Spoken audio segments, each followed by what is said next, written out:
Thanks, Tony, and thank you all for coming. I've got a bit of a frog in my throat, so I hope it lasts out. And I'm a bit deaf as well, so, but otherwise it's okay.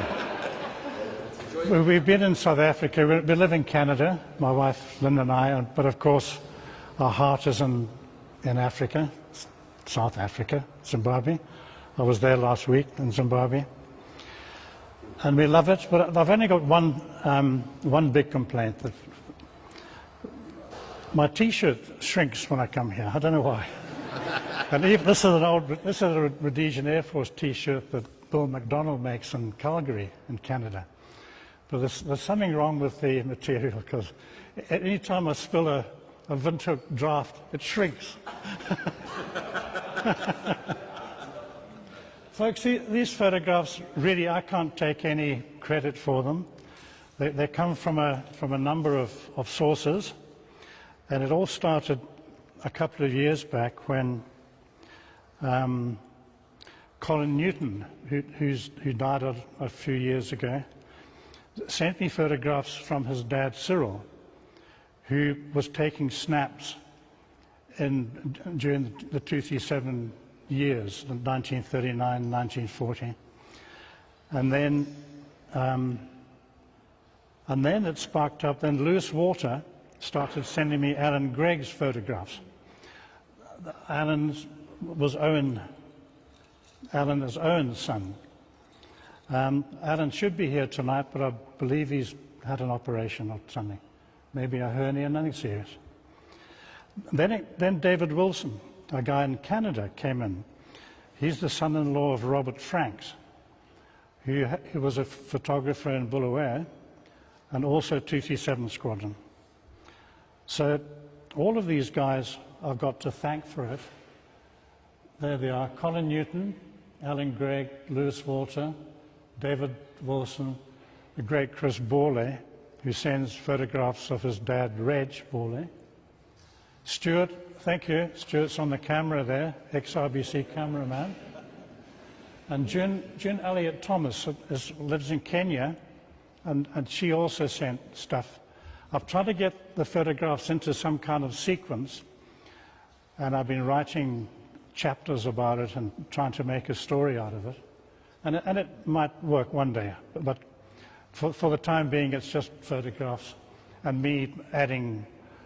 I mean, every picture's got 1,000 words. I'll try to add 1 or 2 words. And anybody who would like to say something, please just interject. And it was wonderful at Grand Central a couple of weeks back when I put these things up on the wall. And somebody called Dave Izzet, whom I had never met, said, "That's my dad." You know, and that's wonderful. That kind of fires the whole thing up. I've got Michelle Sindel to thank. This is Cyril Sindel's daughter. Clive Bloor and Sue Talbot, of course, from the Air Force Association. Bill Sykes has sent me bits and pieces. Peter and Anne, the lovely Anne Cook, of course, and their work done with Pride of Eagles. I chat to Anne in Aussie from time to time. Beryl Salt's daughter, Lauren, also sent stuff. John Reed Rowland, of course, I'm sure most of you know John. Great guy. Mike Daly, there's the man there. Thanks, Mike. His father was with the South African Irish. Yeah. And captured in Libya, Sidi Rezé. Yeah, I've got it here. John Wynne Hopkins, the Welsh guy who does the paintings. Peter Jones, Jack Hall's son, Glyn. You'll meet Jack Hall on the pictures. Prop Geldenhuys. I believe Prop's had an operation as well now on his ticker. No, waiting to go to the hospital. Oh, man. Simon Glover. I'm not sure if anyone remembers Simon. His mother was Wynne Padgen, and she was a Fanny, a first aid nursing yeomanry in East Africa. Richard Allen, Tanzanian guy. Brian Spur, his dad was a photographer. And Richard Holderness, Paul's son. Paul was 237 Squadron pilot, also from Bulawayo. So really, that's about it. This is how it progresses.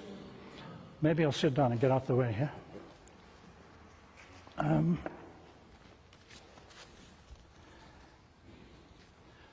So I'll just try to follow the notes a little bit. The emphasis is on Rhodesia and its part in World War II for King and Country and all that, King George VI, and all the kind of feelings that Rhodesians have towards that sort of episode and the way Rhodesians have been treated since then. Now, the story begins. Well, let's just put up a. This is the area that's we're talking about. It's the Horn of Africa, and centered in Ethiopia or Abyssinia. And during the war, when the war began, the Italians started piling up on this border here with Kenya and the Somali Republic. And a lot of skirmishing took place around this area. Lake Rudolph, I think that's Turkana, yeah, Lake Turkana now. And so the early Rhodesians, before the outbreak of war, were actually positioned along this border here at various forts, Wajir, Gassier. Let's see if I can do something with.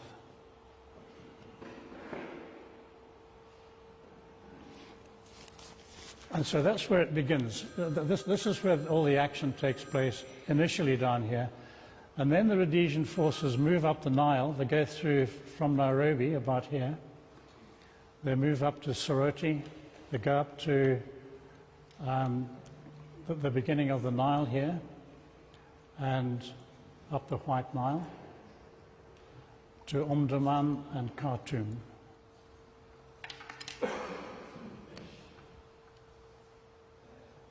And this is the start of it all.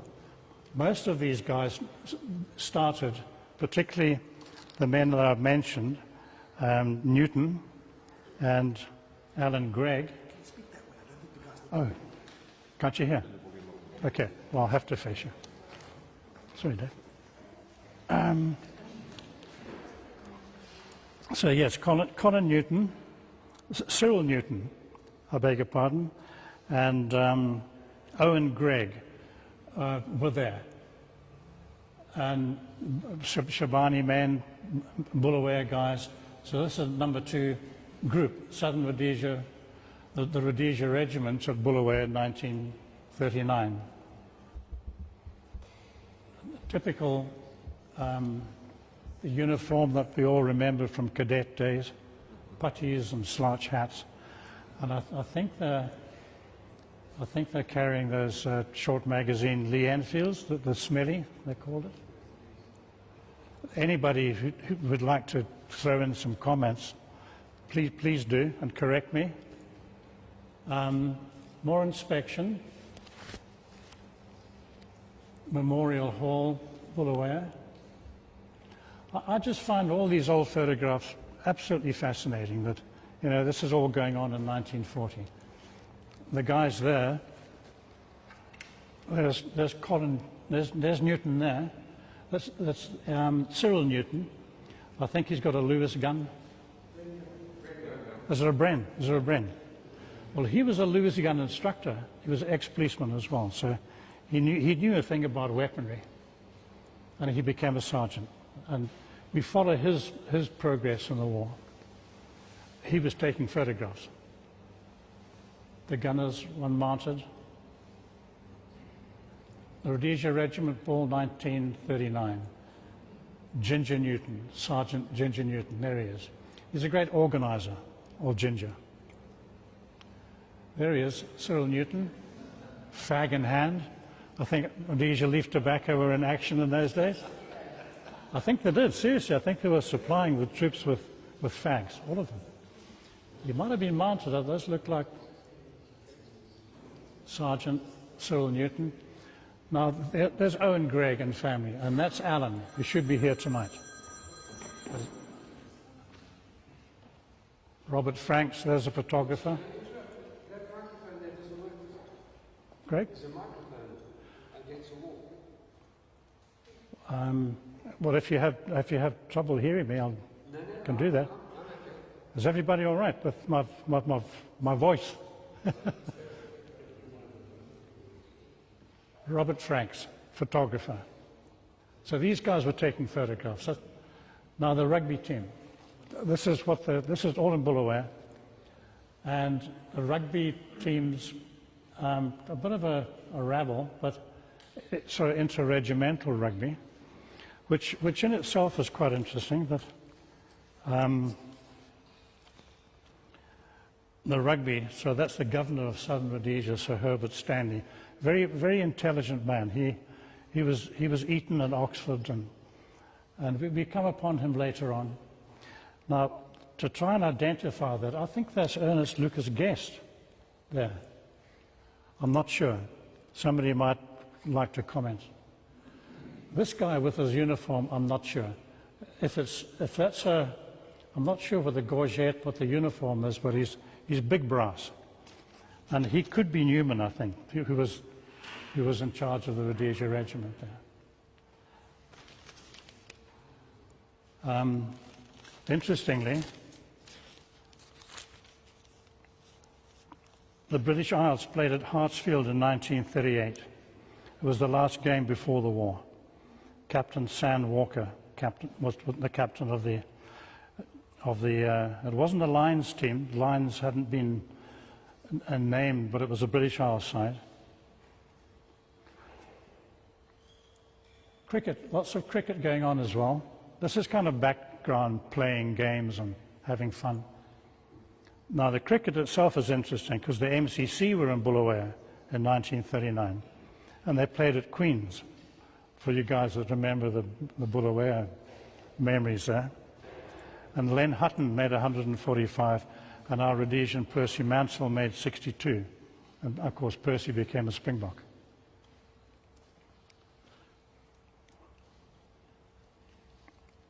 Need I say more?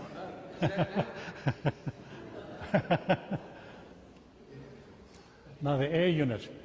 The predecessor to the Rhodesia Squadron, to the 237 Rhodesia Squadron, and number 1 Squadron, Southern Rhodesia, was the air unit. And some names here are quite useful to look at.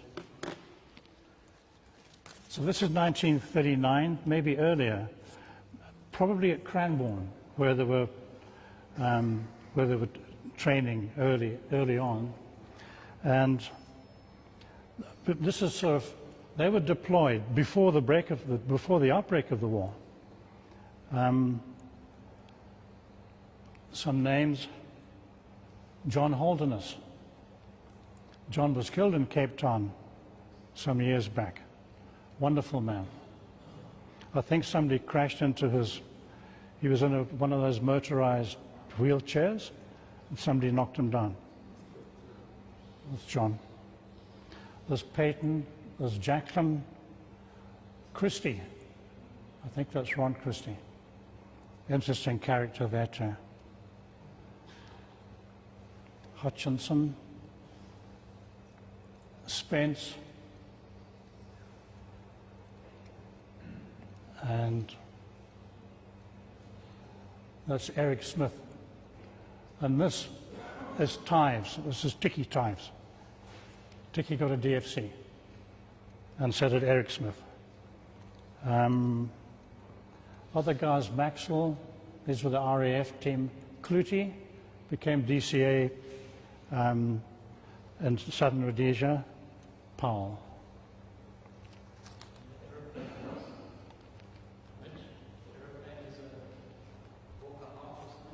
Yeah, I'll come to that. So there's Britain at war. 3rd September 1939. And 6 days before war was declared, the Rhodesians were in Kenya, waiting for the Italian attack from Italian Somalia. There's the heart. SR1. You would come off the Tiger Moth onto this. That's SR2. You can see the rear gunner. They used to throw beer bottles out of these things, which apparently was quite effective. You get a whistling beer bottle come crashing down. Yes, it is. Yes, yes, it is. There. That's the race course there. Oh, is it Belvedere? Yeah, yeah.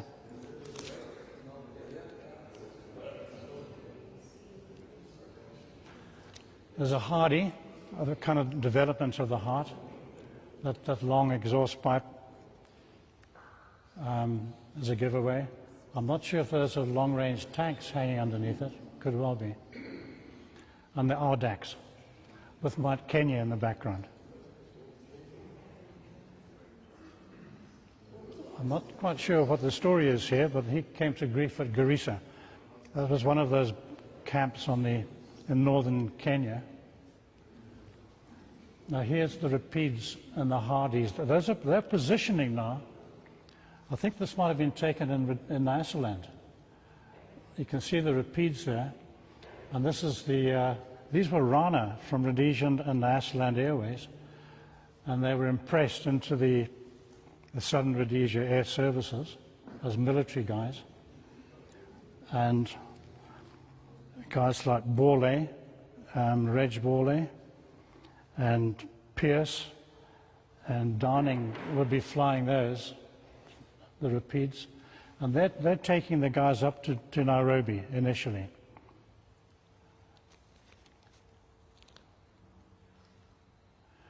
That's John Wynne Hopkins' picture of VPY BU.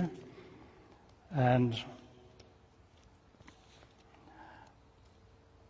that's SR8, which was VPY BU. This plane was the VIP Rapide.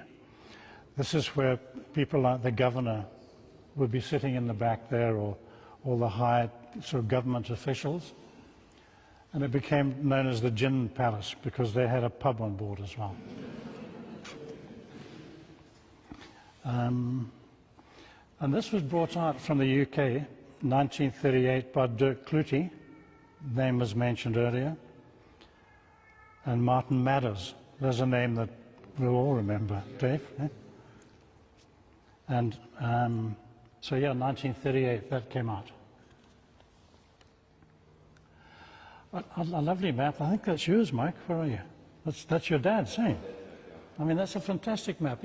You can't pick out the detail, but it's just Mike, there's two of them, but I've just chosen this one to show. Difficult to move in on the detail, but we'll come to that in due course. There's a better map. There's Moyale on the border, Ethiopia, Italian Somalia. And the names that we're interested in here is Wajir. That was a fort. That got heavily bombed. And further down, there's Garissa. And then Malindi was down on the coast. Malindi got bombed as well by the Italians, 1940. There's Lake Rudolph again. Just a nice shot of Kili. Nice shot of Mount Kenya. This is looking south, for those of you who kind of recognize it. And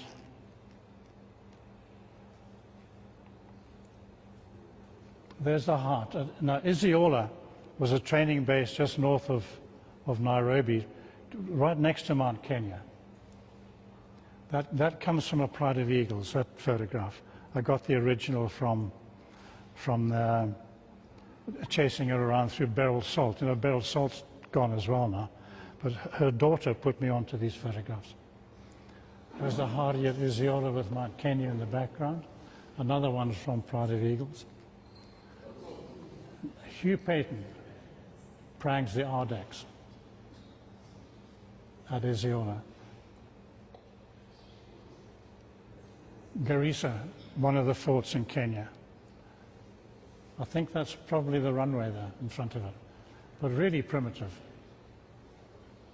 There's the officer's mess. Interesting one. I'll have to chase some names here.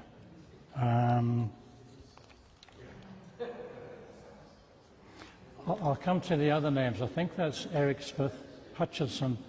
Now that's Eric Spence. I don't know how many of you remember Alan Spence or the Spence brothers. Alan Spence was when I knew him, he was the minister at the Highlands Presbyterian Church. Alan, that's his dad. Eric Spence. There was one in Bulawayo. There's a Spence in Bulawayo. Yes.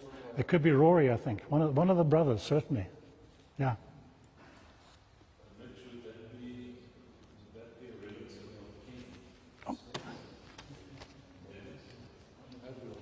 Sorry, Ian, what was that? I can't quite hear. No.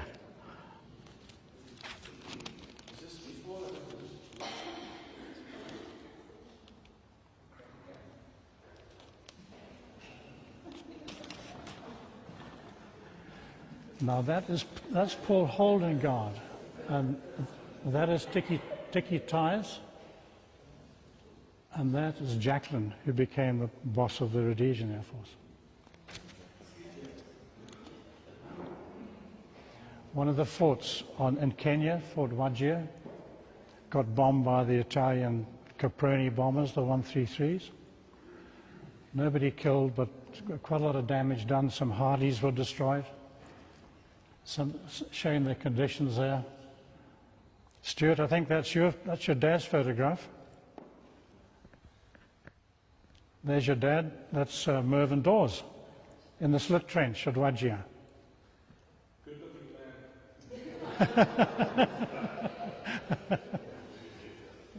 Shows you Wajir getting hammered.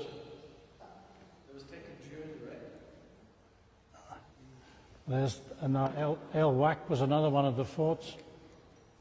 That was bombed by the Rhodesians and machine gunned. The police station there. I think that's El Wak on the hilltop. Reg Borley, who flew the Rapides for Rana and the Southern Rhodesian Air Services. Molly Maltus, that came from his son Pete Maltus. Now Molly was an air gunner at this time, and then he later flew Lancasters. I think he got a DFC, if I'm not mistaken. There's a little DFC in there. Lancaster pilot, but an air gunner in Kenya initially. There's Mervyn Dawes. Hugh Payton. Hugh Payton went missing. He was one of the first casualties in Kenya. He was on patrol with his gunner, and they seemed to get lost, and they crashed in Italian Somalia, and they tried to walk out, and both of them died of exposure, or that's a sad tale for Hugh Payton. Stu, names? I see Dorothy. And Willie Fulton, and Willie's wife. Yes. Yeah. They were married. They were married there, weren't they? Yes. Fantastic story. Mervyn Dawes, Willie Fulton. Now Willie won he won an Empire Games lightweight boxing. I think he was a bronze medalist at the 1938 Empire Games in Sydney, Australia. Willie Fulton, 237 Squadron. Mervyn Dawes, 237 Squadron. There they are. Of course, we knew them both very well. They were great friends of our family, Mervyn and Dorothy. Nice Rhodesian flag insignia there. Air gunner epaulets. These came from Jack Hall. And there he is, air gunner. I think it's a Hardy, facing backwards. He got quite badly damaged. He broke his kneecap or something, but he carried on firing, and very brave guy. And he later became the editor of what they call the Bulletin in the Sudan. They published, 237 published a kind of weekly bulletin of events and funny stories, and he produced that, Jack Hall. Typical Kenya desert. There's Win Pagden. I mentioned the Fanny. That's her there. Now, these girls were coming up from southern Rhodesia and South Africa and driving trucks and as well as doing the medical side as well. Fantastic bunch of women. Something from the RATG, January 1940. Rhodesian Air Training Group started up. That's Cranbourne. That could be Rob Franks. He was a very tall, very easily recognizable guy. Big oak. Yeah. Air Ascaris, another essential part of the war effort. There's El Wak again. Now, we're going back to Bulawayo now because Cyril Newton hasn't really got in. Those were the early air unit guys who went to Kenya. I'm not exactly sure of the dates, sometime 1939. Two lots were deployed. But now Newton and the other guys, this is him leaving, saying goodbye to his wife at the Bulawayo station. Leaving for Salisbury, 1939. Done their training, they're on their way to war. They stopped off at the Hartley Hotel, which was an internment camp during the war. They had Italian prisoners of war and German prisoners of war. All the baddies were interned. Number 1 training camp, Salisbury. That's Ginger Newton again. I think he's probably a flight sergeant by now. And so this is now the Southern Rhodesian Number 1 Squadron, Southern Rhodesian Air Force guys. They jump on this thing in Durban, and they go up to Mombasa, Kilindini Harbour, and this is them on board the ship. They had to retrofit these anti-aircraft guns. There was a passenger ship that they retrofitted with those big jobs, the 6-inch gun. Because at that stage, out here, the German pocket battleship was the one they caught in Montevideo. Yeah, I think it got scuttled in Montevideo. He was cruising around out there. He had already sank a few ships, Allied ships. So that's the reason for the big guns. Lots of names there. I can run through names, but we could maybe, if you're interested, we can do that later. There's one, Sergeant Hill. Newton, he was great at organizing concerts. But you can see the blackouts on the windows there. There was civilian passengers on board the SS Kenya as well, and all the guys in the back. There was lots of fun and games that went on there, as you can imagine. Let's see if I can just find my note at that point.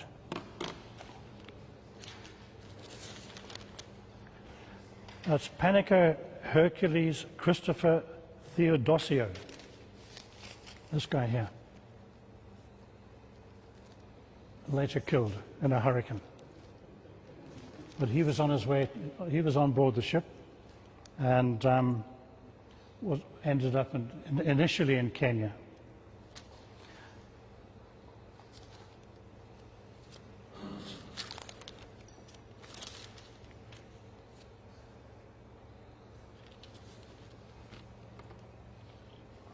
So multitasking here.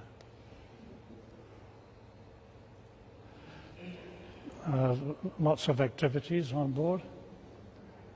Just to look at the fashions on that, you know, all the kind of friendships they made there. It must have been quite a cruise.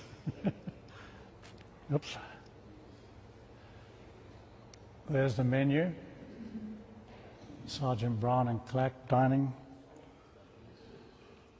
Photograph of the Kenya colony.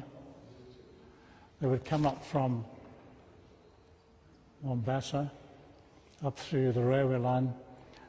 This is the famous railway line up to Nairobi. I think they had the white lines up here at an earlier stage.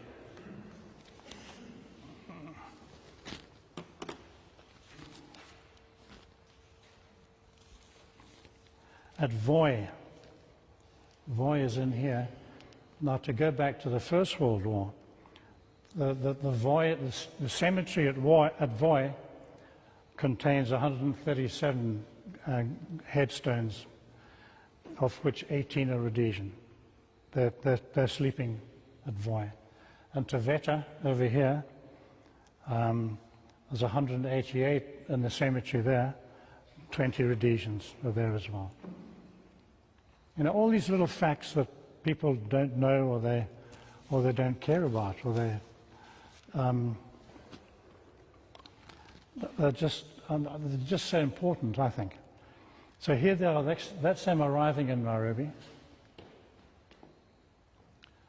The milepost at Government Road. I think that might have been Delamere Avenue at a later stage. Sergeant's quarters, Nairobi. Barracks. Now the barracks have been decorated previously, and they're now moving in here in 1940. The earlier deployment was there in 1939. Decorations, that'll be Christmas 1939. Lots of names there from the soccer teams. That's the actual College of Arms for 237 Squadron. King George VI. That came a bit later, and it's difficult to actually pin a date on when Number 1 Squadron, Southern Rhodesian Air Force, became 237 Rhodesia Squadron, Royal Air Force. I think it was 22nd of April, 1940, but I stand corrected. But it was certainly King George VI who signed it, and of course they couldn't change the name, so the name Rhodesia stuck to 237 Squadron until the 50s and 60s, I think, when the Vulcans, even the Vulcans, 237 Rhodesia Squadron came to Rhodesia in Vulcans, because, you know, much later on. I remember being at Nettleton in the old days when the Vulcans landed at Salisbury. Same squadron. Now, to go back to Newton, Cyril, Flight Sergeant Cyril Newton, he's now in Nairobi. He's gone up by ship, the SS Kenya.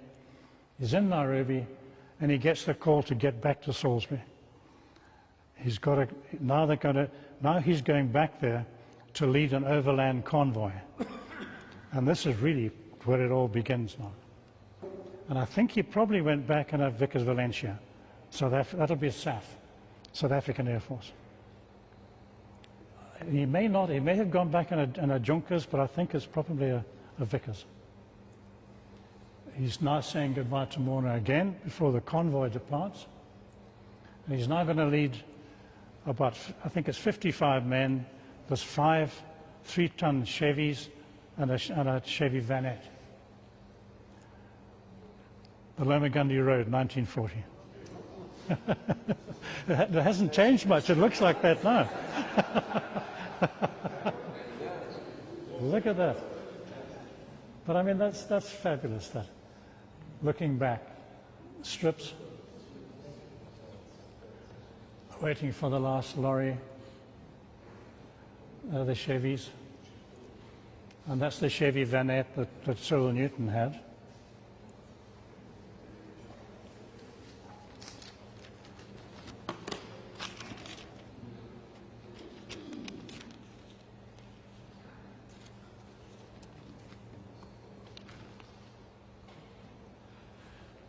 That's going up the escarpment. And that's the Urungwe. I mean, that's where the Viscounts were shot down. How many years later? 30, 1930, 38, 39 years later. Eh? That's Vuti. That's where the Hanyani went in, which again is it's a huge circle of history that you think, you know, incredible to think that all that happened later on, and the men were actually heading up to Nairobi to help the Brits fight the Italians. Mind-boggling. Just names, medic. Some people might recognize names. The Sonoya police camp. The Chirundu, that was actually opened in 1939, the Otter Bight Bridge. And it's the only double suspension bridge. It was the first one built outside America, that bridge over the Zambezi. Does it count if you've flown under? Hey, Greg? So does it count if you've flown under? You haven't. You didn't, did you? In LO3.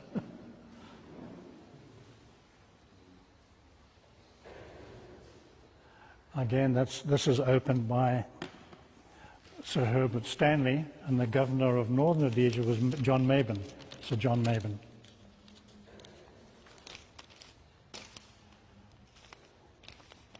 Yeah, it's the first suspension bridge with parallel wires to be built outside the USA. Amazing, amazing really to think about it. There they hit the Kafui, which is a pontoon now, in 1940. Crossing the Kafui.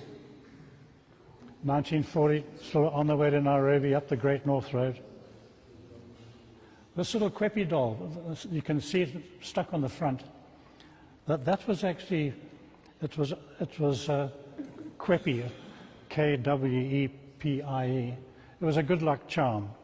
And it was actually, they were made by Rose O'Neill, the comic strip artist, in 1909. So a very valuable collector's piece, that. And if you had a Kwepi doll, you've got a few $1,000. There's Broken Hill. They're cleaning up at Broken Hill. The Great Northern Hotel, Broken Hill. Look at the cars. Makushi, 55 of them. Makushi, look at the kit. It's winter, so they've got the greatcoats on. And the crested crane and Pika. This is the last place you could get beer, so they had to stop here for a while, load up. Now this is the famous Chambeshi. There was a pontoon across the Chambeshi at that time. Then they built a bridge much later, which I think the SAS had some interest in at some stage. Was it Wilson or Barrett who dropped the Chambeshi Bridge? I think it was Graham Wilson. Probably Wilson.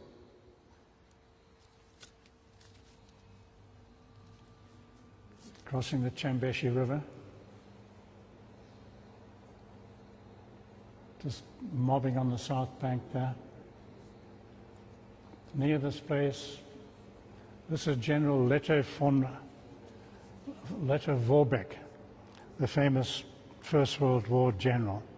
And they built a monument nearby in 1953. I think it's still there, if any of you know that area of Northern Rhodesia.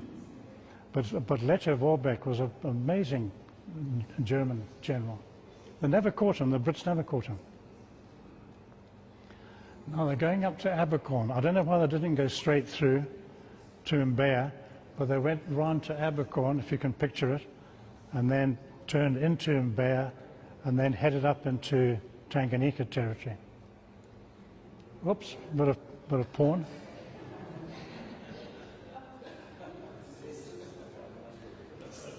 Just a little map of Tanganyika.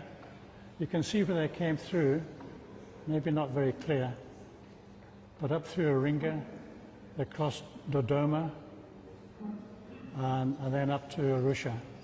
Here's Kilimanjaro, getting into Kenyan territory now. Lots of wonderful places here. At Tanga, I've got lots of photographs of the cemetery at Tanga. That's where the Central African Airways Viking, where the wing came off, 1953. The guys were killed, and they're buried there. And I've got photographs of that. Dar es Salaam. Morogoro.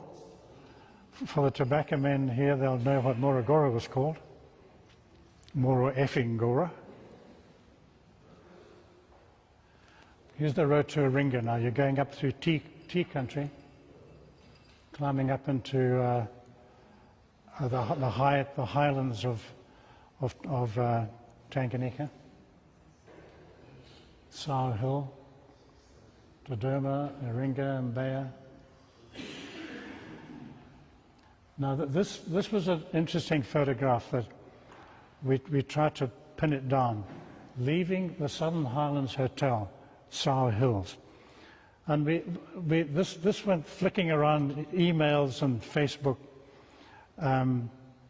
Where was the Southern Highlands Hotel? And nobody really knew where it was until June Elliott Thomas said, I know where it was. There it is. That's the Southern Highlands Hotel.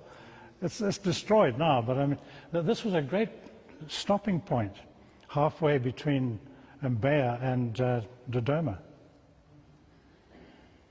And there's Marjorie Allen. She and her husband built it. The King's African Rifles Parade Ground, Iringa. Again, a big Commonwealth Graves cemetery there as well.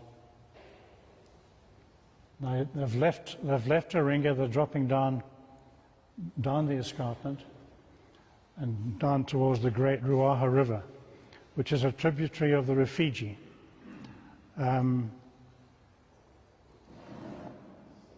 Where the parked his boat, wasn't sorry, Ian? it? Wasn't that where Fonleto parked his cruiser? The Konigsberg was there. They trapped the German ship in the Rufiji Delta, and they blew it.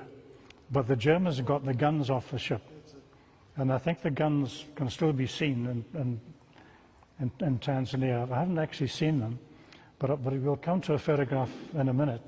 So the German Konigsberg was scuttled in the Rufiji Delta, and the Ruaha is a tributary of the Rufiji.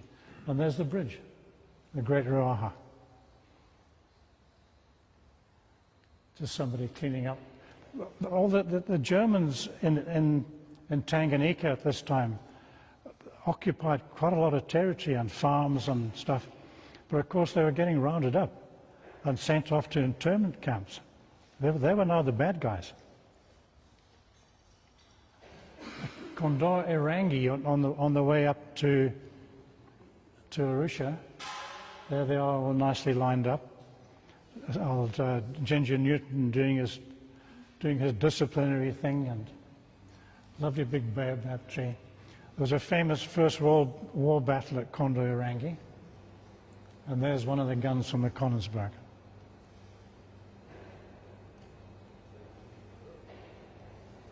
Just some nice territory, heading up towards Arusha.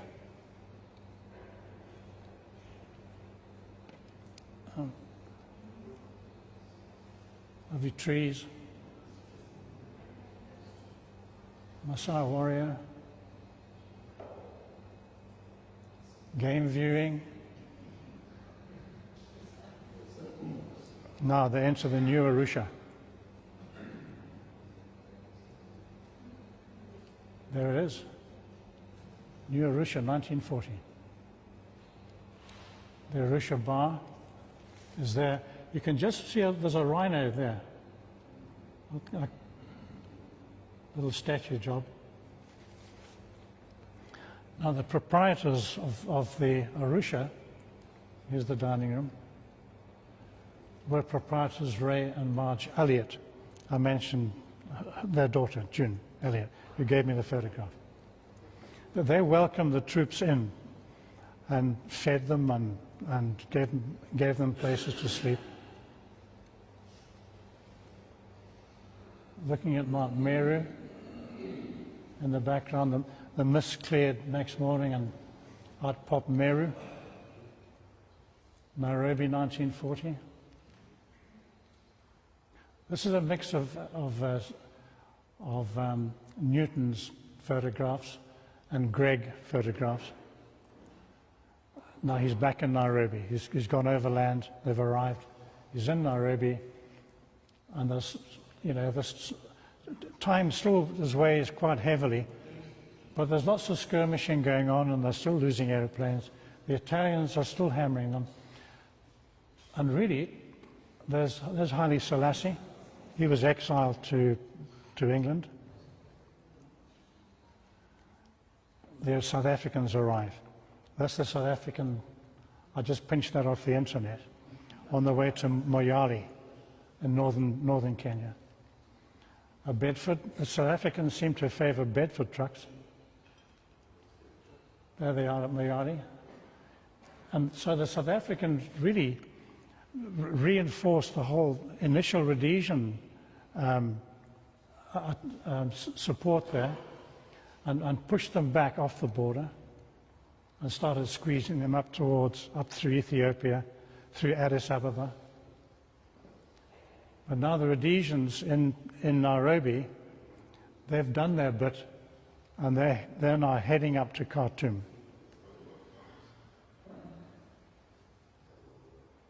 September 1940. Guys are on the move again. Oh, and Gregg.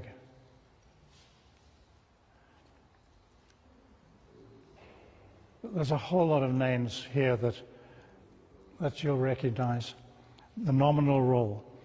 We had difficulty trying to pin this nominal roll to a date, but the names on that nominal roll, and I've got 3 or 4 of these lists, they were now on their way to Khartoum. I mean, there's pages of these guys. All those numbers are 7. They're all 7 numbers, yeah. Yeah. Kagabi Bridge near Nakuru. If you can picture them, Nairobi going northwest towards Uganda. Is that bridge still there? I don't know, I'm not sure. It's a lovely suspension bridge. I suspect it's still there.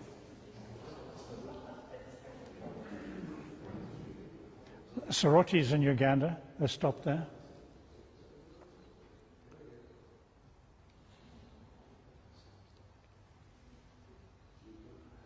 And they go through to Juba, and then by Juba up the Nile.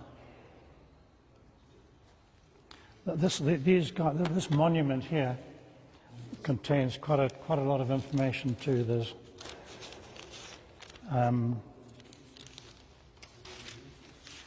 There's General Gordon, who I think he lost his head. Didn't the Mahdi cut his head off with old Gordon? And then Kitchener came in. Their names are all there, Gordon and Kitchener.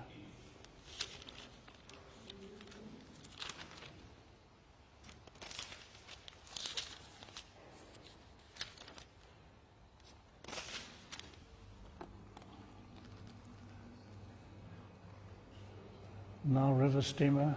I think we're into Alan Gregg's photographs mainly now. Doing a bit of double-double. Lots of names.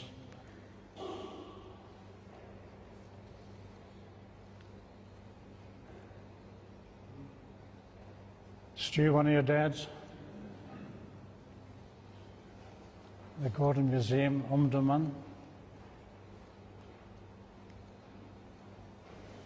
Gordon's tree, not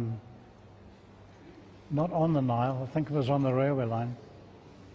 That was a base.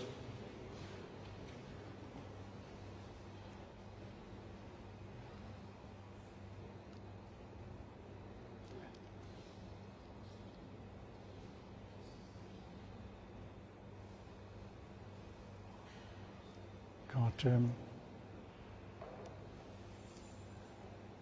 That is SR, I think it's 14, that's Shabani. It had the name Shabani written on the windscreen there. Some of the guys in Khartoum, the Khartoum barracks.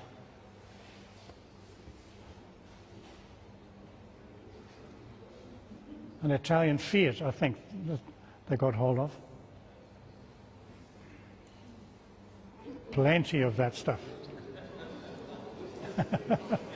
That looks like the Stellenbosch Flying Club.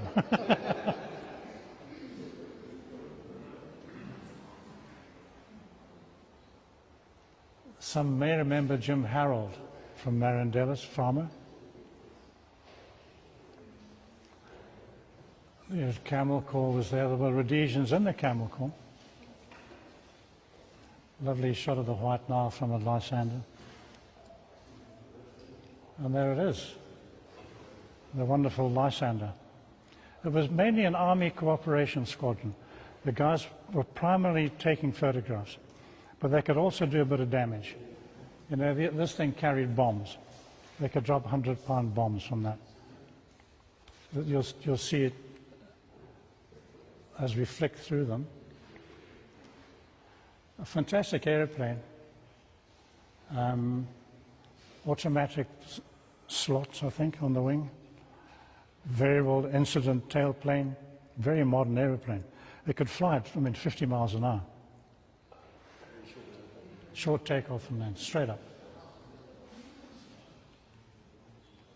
You see, there's that little bomb, this little bomb rack there. They could tie 2 of them on there.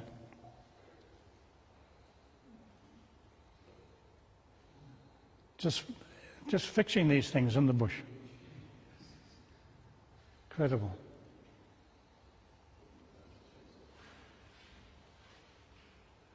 I'm not sure. Big wing, I'm not sure. Looks like an Italian wing. It could well be, yeah. It might well be a Caproni 133. Because they certainly shot down a few of the Italian machines. I mean, from the ground. Guys firing with the Lee Enfields. And one of the Capronis was shot down. I'm not sure exactly what that one is. A decoy.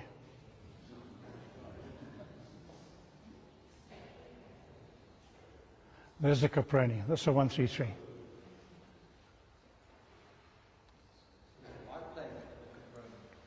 Eh? Caproni, no? Let me go back. No, it's a monoplane.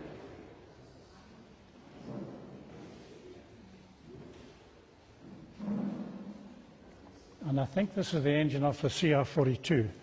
That's the Falco, the Italian Falco. They call that a sesquiplane. It had that was a biplane, but the lower wing was just a little short job.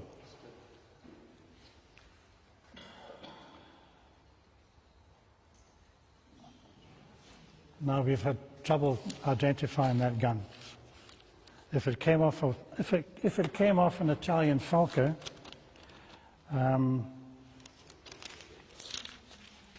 it's difficult to identify it.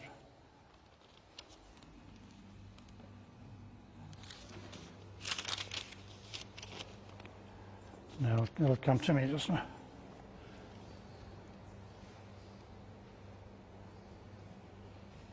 Gloucester Gauntlet. They had the gauntlets there. The sort of pre-runner to the Gladiator. And where's Pete? Pete Simmons? He's gone back to the bar. His dad used to fly, his uncle used to fly those. And very successfully. He had quite a few kills.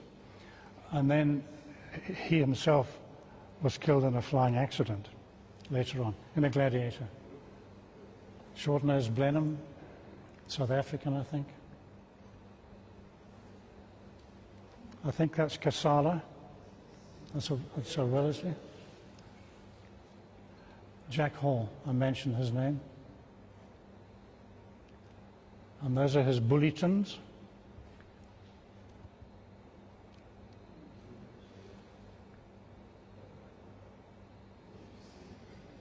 Just bits and pieces. Three-blade hurricane. I'm not sure if it's the early hurricane. It seems to have a flash deflector up near the cockpit there, so if it was flying at night, it might be the later hurricane.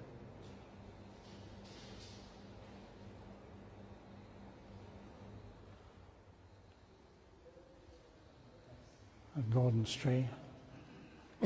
This is Prop Geldenhuys's father, South African Air Force. This is Prop's dad. And he pranged one of them, a Jimmer, in Ethiopia. I think that's a gladiator. A wonderful roll of honor, the guys who were killed. And I'll just go through that. I've got to refer to names.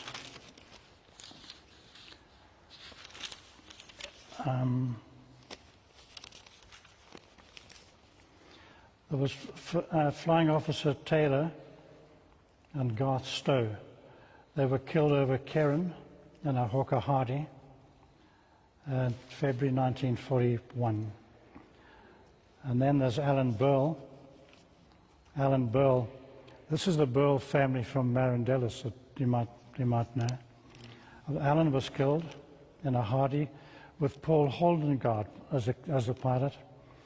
Alan got shot through the head, stone dead. So Taylor was in relation to Rick. I'm not sure, Ian. There was John and Alan. But Alan is in Marandera now, but I think they've been kicked off the farm. I mentioned Jack Hall. He was with Eric Smith in 1940 when he damaged his kneecap. Eric Smith got the DFC for outstanding courage and leadership. There were 2 DFCs and 2 DFMs. John Bull got a DFM, and Ken Murrell got a DFM. Now, I remember Ken Murrell from the days of Rhodesia United Air Carriers. He was the chief pilot in the 1970s. 70s. Fantastic guy.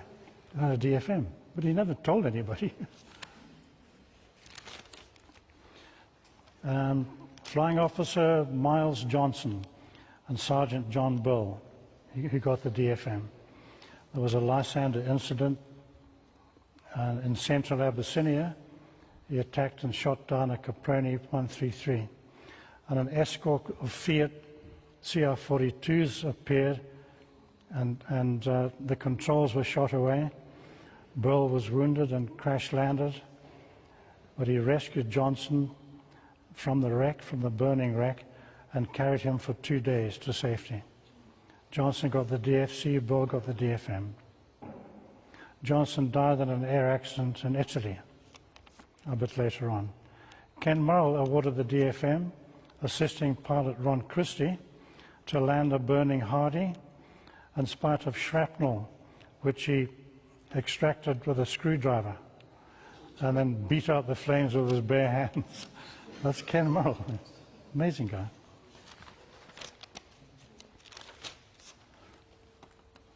But we're getting near the end of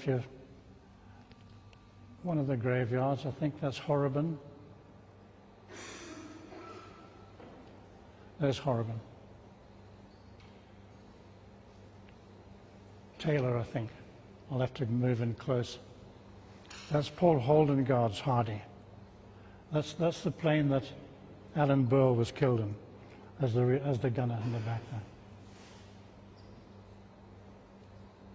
Headstone in Keren, Alan Burl, still there today, in Eritrea. He's in the Keren War Cemetery. And then they're away again, and they're off up the Nile to Wadi Halfa.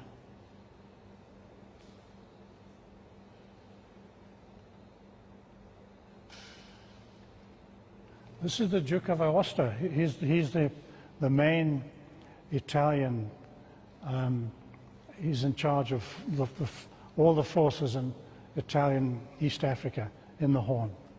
Again, a very intelligent, educated man. Oxford. That's him. Now, he died of malaria and dysentery in a prisoner of war camp in Nairobi. Wadi Halfa, further up the Nile. And now they're moving off into the Middle East, you know, into the Western Desert and then into Europe, Italy, the Italian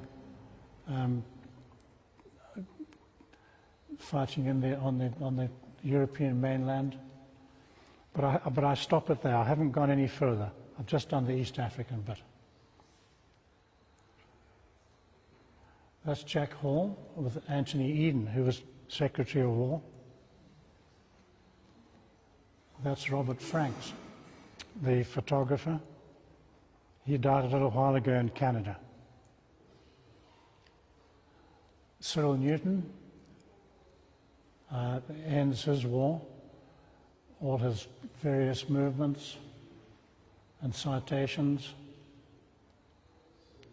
Became a pilot officer, but not a flying pilot officer. The Victory Ball, the large city hall.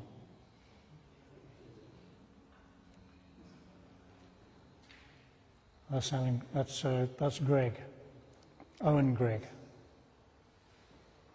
before he died. That's Robert Franks. That was Algie Spur. One of the cameras the guys were using, photographers. This is an interesting one if you haven't seen it. This is a little later now. 1, 2, 3, 4, 5, 6, 7. 237 Squadron, Ian Douglas Smith. That's him. Now this is just a sad end to it.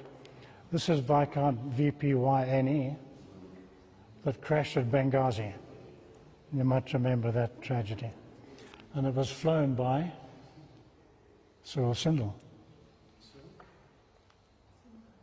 Dave, you'll know all that story. Eh? And there he is. That's Cyril Sindel as a flying officer, 237 Squadron. They actually called him Dopey Sindel, so maybe a bit unkindly. And that's the end of it.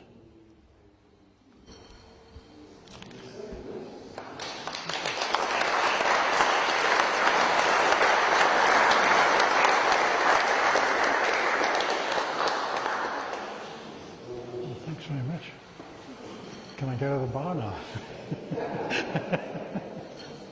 Thanks very much, guys. I hope you enjoyed them.